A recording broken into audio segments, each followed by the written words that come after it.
Hello, it's Chris from My Stamp Lady, and I'm so glad you're joining me to see this fun parcel or little gift box that I'm making today. It's perfect for Christmas. I am using the Parcels and Petals Bundle, and one thing that's really neat about this bundle is that it can look Christmassy, but it's not. It's found on page 27 of the annual catalog, and I'm coordinating it with the Toile Tidings designer paper on page 8 of the holiday catalog. So just using this flower image from the stamp set in Real Red and Garden Green, and then with the paper colors, it's going to work really nicely together. So when you bundle it, when it's first offered, you save 10%, and this bundle set comes with 2 cards of dies. This is the piece here that makes the box itself, and then you have all these things to embellish. So to start out, you need to cut 2 pieces, and I've already run it through my die cutting machine ahead of time. It cuts out of a piece of 4x6 paper exactly, but if you want to give yourself a bit of room, cut it 4 1/4 by 6. So I think a couple of essential items when you are making this box is the bone folder and a very sticky tape like the tear and tape, which I'm using, or you could use some glue. Just be aware if you do use the glue, you're going to have to hold it a bit. So it comes out and it's all scored for you. So one of the first things you want to do is to fold on those score lines. And I am just folding them all to the inside. I have used a piece of the thick, very vanilla, just to give it a bit more structure. This one little flap here on the bottom, you want to fold up towards the top. And then let's just press those. If you press them, they are going to give you a crisper fold. Now I'm going to take some tear and tape, and I am going to tear it off and just place it over these little flaps here. You can cut off any excess you may have. So if I went over just a little bit there, I will cut that off. Add a bit of tear and tape to the back side of this little flap here. Okay, let's just remove the tape covers and line up. You can just line up these fold lines right there along the edge. And then all you have to do the other side is let's fold it and then fold it back over, again making sure that you have lined up those fold lines. And there is the main part of your box. Let's flip to the bottom. I'm going to remove the tape cover from the bottom here. I'm going to try square it up as best I can and also kind of go along this left side, making sure that's lined up there. Let's repeat on the other side. And you can just press in from the top if you want to give that a little bit of extra pressure. To get this together, I'm just going to press it it's going to go to an angle like this, and then just pop that down. And then when you pop it back up, you've got a nice finished box. To do the top, we need to pull these right and left flaps actually come to the outside.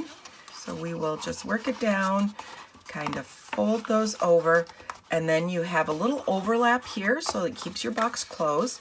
And then on the side, just push that right into that little slot, just like that. There we go. And that is your box. This is the finished little parcel. I like that it's a nice size. It's not too tiny. Now I will take a piece of the Toile Tidings Designer Series paper. So I have cut it to be just a little bit narrower than my box. It's 3 1/4 inches wide. And then I am just going to kind of wrap it around. I want this to line up on the back here and you can measure it out, but I just like to kind of give it a little temporary crease. And then I'll take it and I'll go back and I'll make sure that it's lined up square with the side and give it a nice crisp fold.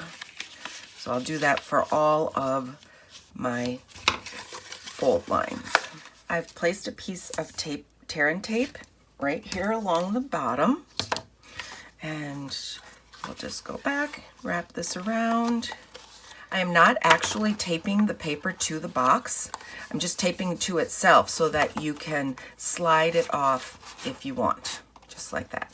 I have a piece of the 1-inch Real Red Ruched ribbon. This is a piece of wider ribbon. I don't typically tie this type of ribbon on my cards, but you certainly could. I'll often use it just like as a strip, as a background, but it is wonderful for package wrapping. So I'm just going to tie a knot just right here around the top of the box. There we go, and then I can trim the ends to where I want them to be.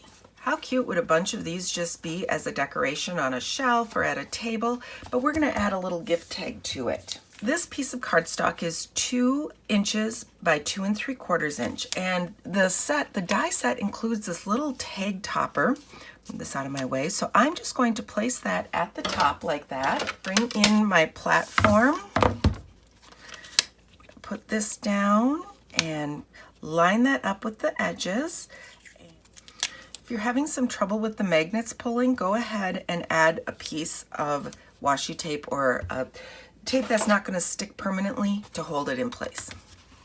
Okay, so this is what I'm going to end up with my tag. I'm pulling in Garden Green and Real Red.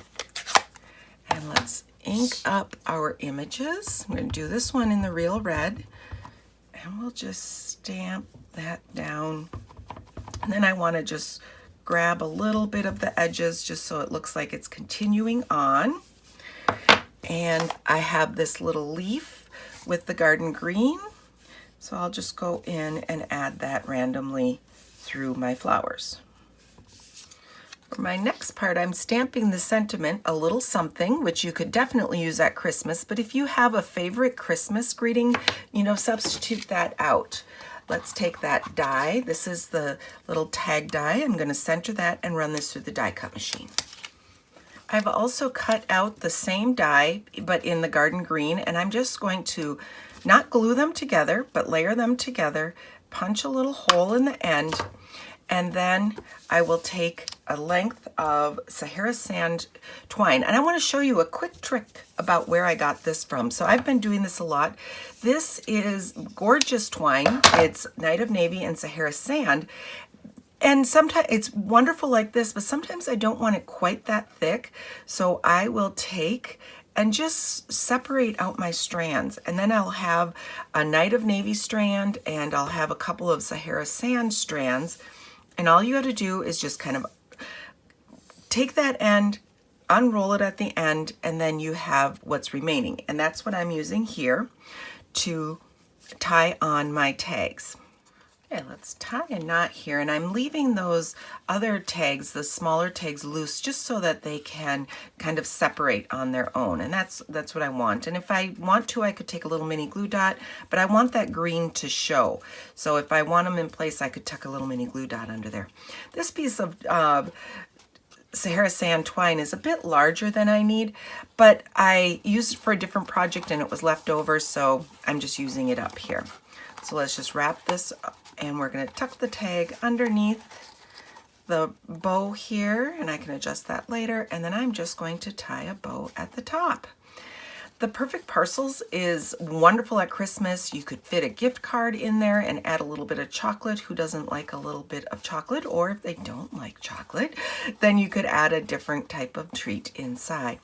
So then let's just trim off, and of course you could make your twine smaller if you want, or longer. And I love these little Perfect Parcels. They are so cute. You could even just do them stacked up or next to each other, and you have a fun little gift box. If you're interested in more videos like this, please subscribe.